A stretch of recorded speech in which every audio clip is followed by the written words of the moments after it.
Okay, well, I wanted to take a minute and talk about the design of the base and what I plan to do with that. Originally, I was just going to have this end free and supported and have this box locked in the middle here and on that side, so this would provide lateral support. But I found that probably wasn't the best idea, and one of my friends suggested that I add this cross member on the bottom, and I actually have four of them if you can see through there, two in the middle and one on each end.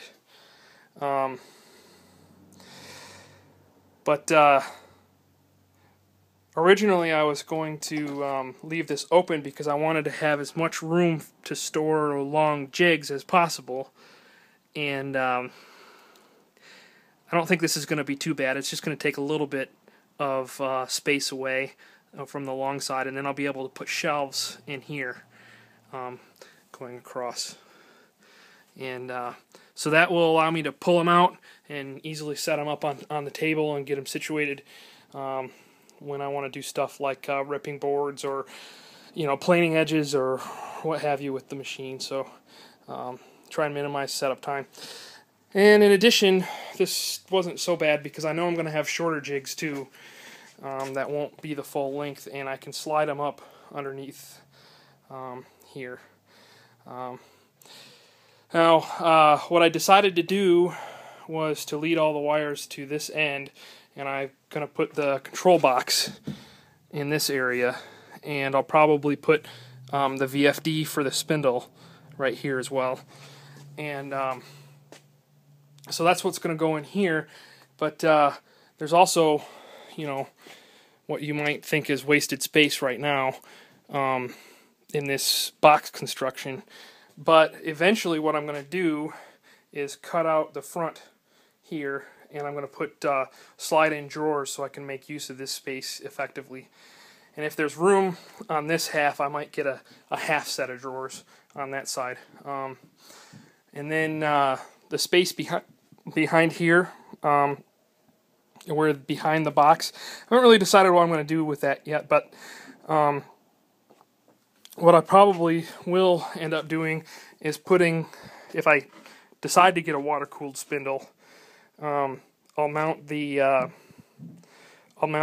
radiator and pump on here, and still be a decent amount of extra space in there that's not really being used effectively, but I'll figure out something for that later.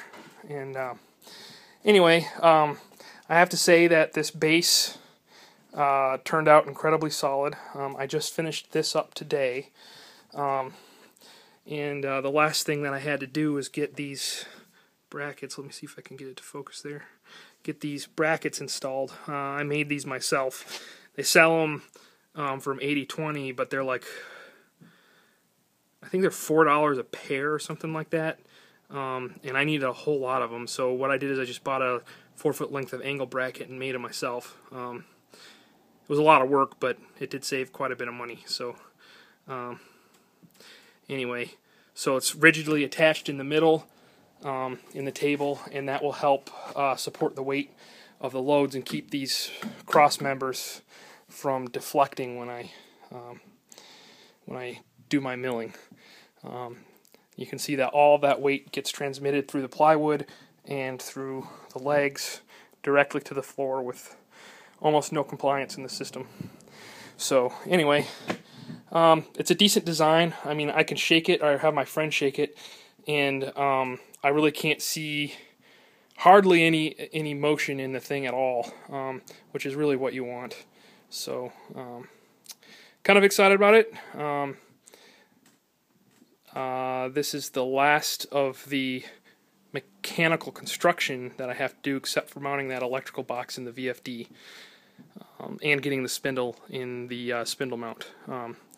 But the next thing that I have to do is get that electrical box mounted and hook it up to Mach 3 and get a little bit of machine motion. So that's kind of an exciting one. So we'll have to see how that goes. So thanks. Bye.